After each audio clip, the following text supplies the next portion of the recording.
بسم اللہ الرحمن الرحیم۔ میری پھپھو کا بیٹا شہر میں پڑھنے آیا تو میں نے اسے اپنے گھر رکھ لیا کیونکہ میں اکیلی ہوتی تھی۔ شوہر ملک سے باہر ہوتے تھے۔ شوہر سے بات کی تو وہ بھی مان گئے۔ میری پھپھو کا بیٹا میرا بہت خیال رکھتا۔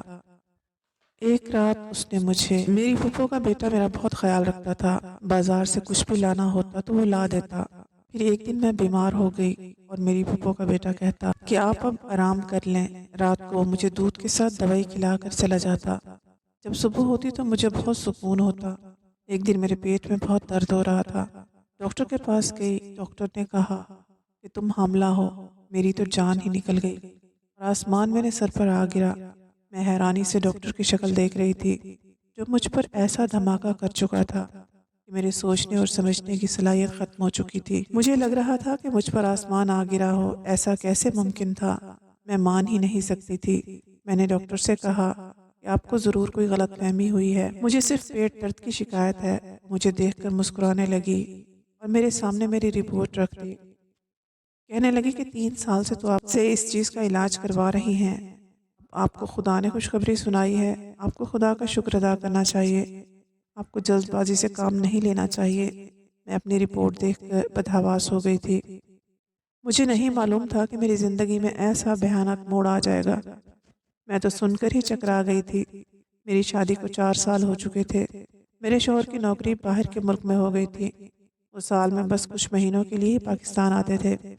اس وقت میری خواہش ہوتی تھی کہ اس دوران میں امید سے ہو جاؤں کہ میرا دل بچے میں لگ جائے، لیکن ہر بار مجھے مایوسی کا منہ دیکھنا پڑتا تھا۔ لیکن ابھی تو وہ پردیس میں تھے۔ میں نے ڈاکٹر سے کچھ نہ کہا۔ میرے دماغ نے کام کرنا بالکل بند کر دیا تھا۔ کیا سوچتی؟ وسیم میرا سگا بھائی تھا، میری سگی چھوٹی پھپھو کا بیٹا تھا۔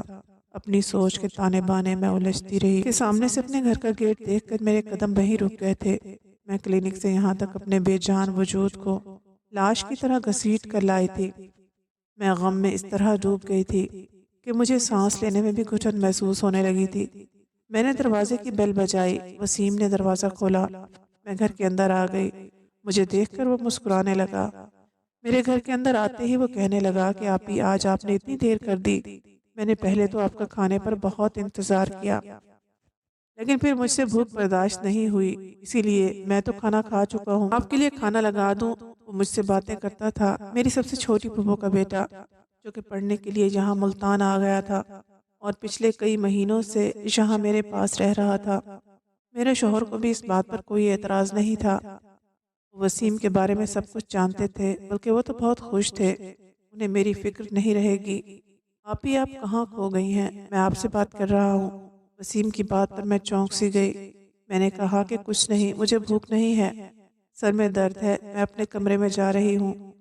میں وسیم سے یہ کہہ کر اپنے کمرے میں چلی گئی، اپنی رپورٹ دراز میں رکھی اور اپنا بے جان وجود لیے بیڈ پر بیٹھ گئی۔ میری سوچ ختم ہو چکی تھی۔ وسیم میرا سگا کزن تھا، میری پھپھو کا بیٹا۔ میں اس کے بارے میں ایسا سوچ بھی نہیں سکتی تھی۔ جب میری پھپھو کی شادی ہوئی تھی تو میں 4 سال کی تھی۔ میری پھپھو کا سسرال کافی دور تھا اور وہ گاؤں تھا جہاں دور دور تک کوئی کالج نہیں تھا۔ اسی لیے میری پھپھو نے کہا کہ آپ وسیم کو اپنے پاس رکھ لو، وہ یہاں اچھے سے پڑھ لے گا۔ اور وسیم میرا بھائی جیسا تھا تو میں اس پر شک بھی نہیں کر سکتی تھی۔ میں اپنا سر دونوں ہاتھوں میں لے کر بیٹھ گئی۔ مجھے یاد آنے لگا کہ پچھلے کئی دنوں سے وسیم مجھے دودھ کے ساتھ دوا دیتا ہے جسے کھا کر میں گہری نیند سو جاتی ہوں، اور صبح جب میں بیٹھتی ہوں تو بہت خوش ہوتی ہوں۔ تو کیا وسیم مجھے نیند کی دوائی دیتا ہے اور میرے سونے کے بعد کچھ کرتا ہے؟ ٹپ ٹپ آنسو میری آنکھوں سے گرنے لگے۔ میری آنکھوں میں آنسوؤں کا گولا تھا جس کی وجہ سے میرے اندر گھٹن سی بڑھتی جا رہی تھی۔ کیا سگے رشتے اتنے کمزور ہو چکے ہیں کہ ہوس کے آگے کچھ بھی نظر نہیں آتا؟ میں اس کی بہن ہوں، یعنی کہ امی کی بھتیجی، مطلب کہ میں اس کی بہن ہی ہوئی تو میرا اس سے خاص رشتہ ہے، میرا اس سے پردہ بھی نہیں ہے۔ ایسے کیسے وہ میرے بارے میں سوچ سکتا ہے؟ کیسے اس کا دل ایسا کرنے کے لیے مان سکتا ہے؟ میں بہت رو رہی تھی جس کا اندازہ شاید کوئی لگا ہی نہیں سکتا۔ جو میں سہ رہی تھی ایک طرف سے پاگل ہو چکی تھی۔ اب مجھے اس کا بچپن یاد آنے لگا جب وہ پھپھو کے ساتھ میرے میکے والے گھر آتا تھا تو میری گود میں ہی اس کا زیادہ تر وقت گزرتا تھا، اپنی توتلی زبان سے میرا نام لیتا تھا۔ میں اپنے بہن بھائیوں میں سب سے چھوٹی تھی اور وہ پھپھو کی سب سے پہلی اولاد، اسی لیے میکے میں اس کا سب سے زیادہ وقت میرے ساتھ ہی گزرتا۔ جب میری شادی ہونے والی تھی تب وہ نیا نیا کالج میں گیا تھا، مجھے عمر کے نام سے ہی بہت چھیڑا کرتا تھا، کہتا تھا کہ آپ اتنی خوبصورت سی ہیں اور وہ آپ کے شوہر لمبے چوڑے جوان ہیں، اوپر سے بڑے غصے والے۔ باجی جیجو آپ کے ساتھ بالکل سوٹ نہیں کریں گے، آپ کے لیے تو مجھ جیسا سمارٹ لڑکا ہی چلے گا۔ ہر وقت وہ مجھے عمر کے نام سے چھیڑتا رہتا، ہنستا رہتا، مذاق کرتا رہتا، میں اسے بس گھورتی رہتی تھی۔ میری اور اس کے درمیان انڈرسٹینڈنگ بھی بہت زیادہ تھی۔ جب وہ یہاں آیا تھا تو مجھ سے بہت دیر باتیں کرتا رہتا تھا، ہنستا تھا، مذاق کرتا تھا، اب بھی یہی کرتا ہے۔ مجھ سے کہتا ہے کہ باجی مجھے لگتا ہے کہ جیجو نے پردیس میں کسی انگریز سے شادی کر لی ہے، تبھی تو واپس آنے کا نام نہیں لیتے۔ جب میں اسے غصے سے گھورتی تو وہ ہنسنے لگتا۔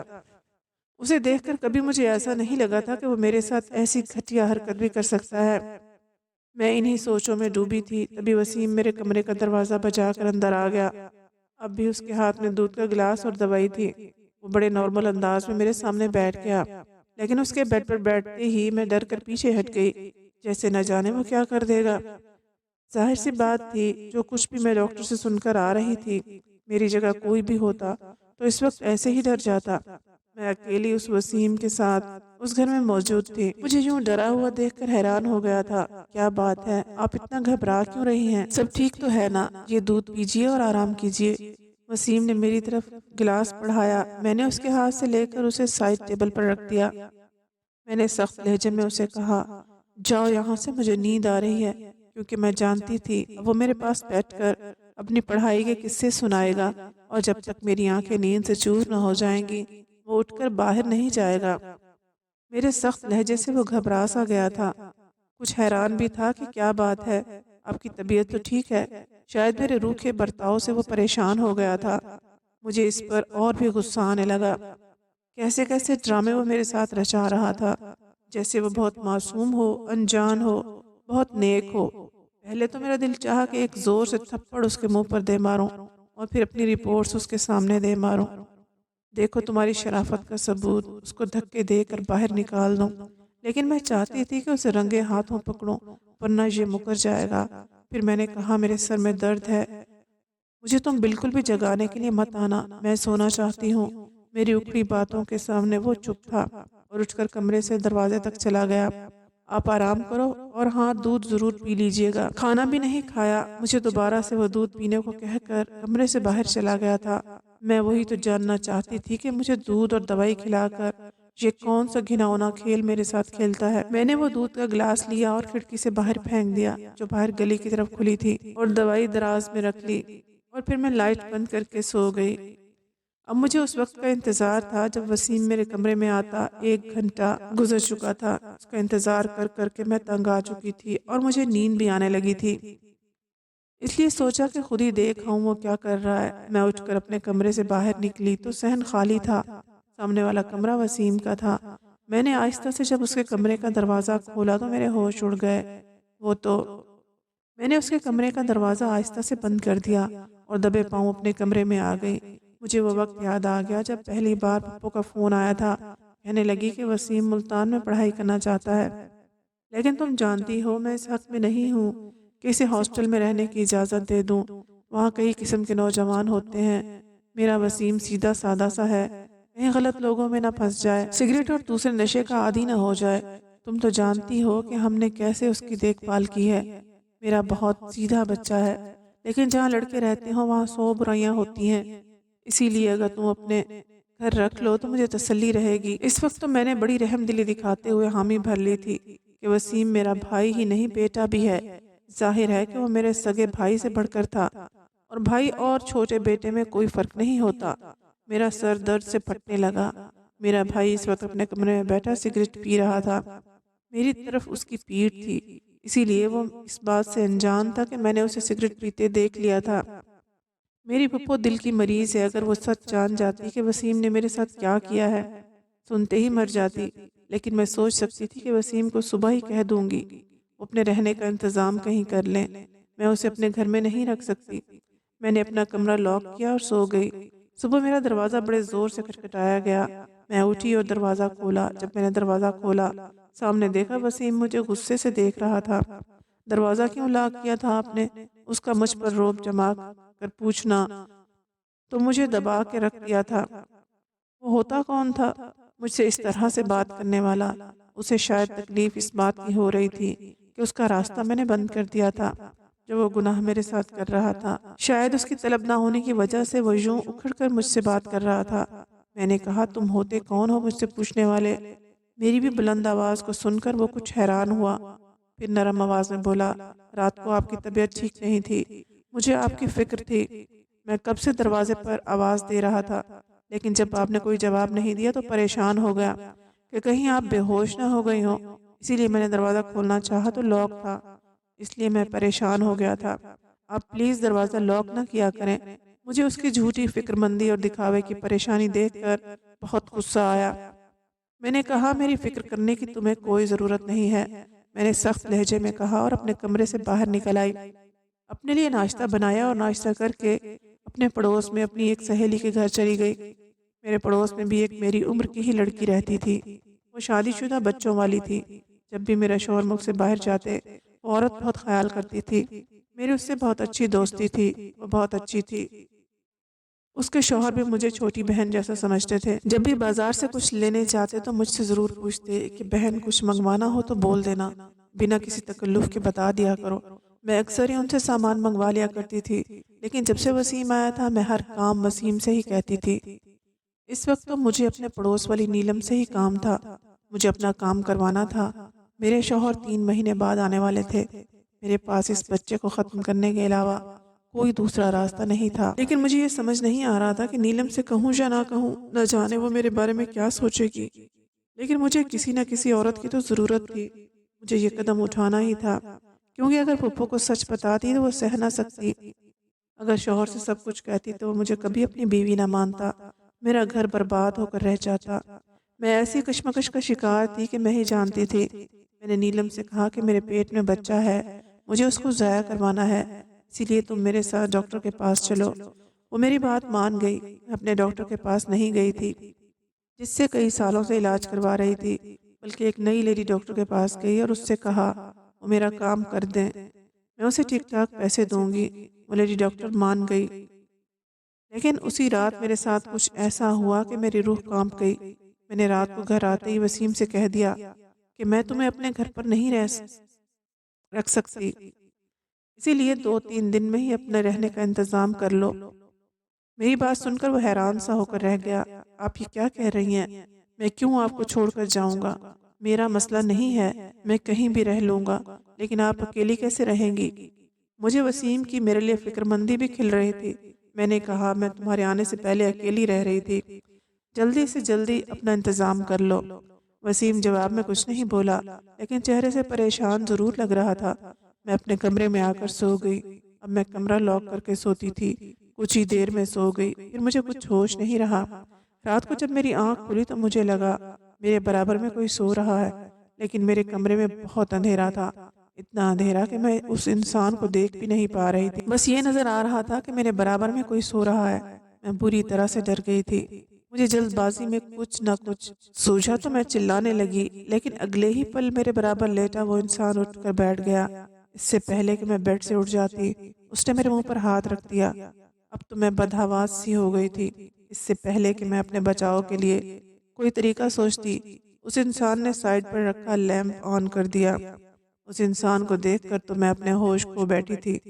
میرے سامنے میرا شوہر تھا، وہ کب گھر آیا مجھے پتہ ہی نہ چلا، بنا کچھ بتائے اچانک سے آ گئے تھے۔ وہ مسکرانے لگے، کہنے لگے میں نے تمہیں سرپرائز دیا تھا۔ جب میں گھر پہنچا تو وسیم نے دروازہ کھولا تھا، اسے معلوم تھا کہ میں آ رہا ہوں، لیکن جب میں کمرے میں آنے لگا تو کمرہ لاک تھا، کھڑکی کے راستے سے مجھے اندر آنے پڑا۔ عجیب ہو تم بھی، یہاں کون سا کوئی گھر تھا جو تم دروازہ لاک کر کے سوئی تھی؟ عمر کی بات کا میں کیا جواب دیتی، زیادہ دل برداشتہ ہو گئی تھی، اس لیے شوہر کے گلے رکھ کر رونے لگی۔ وہ تو مجھے روتا دیکھ کر سمجھے کہ میں ان کے بنا اداس ہو گئی ہوں، اسی لیے یوں انہیں اچانک سامنے پا کر رونے لگ گئی، لیکن حقیقت تو جانتی تھی کہ مجھ پر کیا گزری ہے۔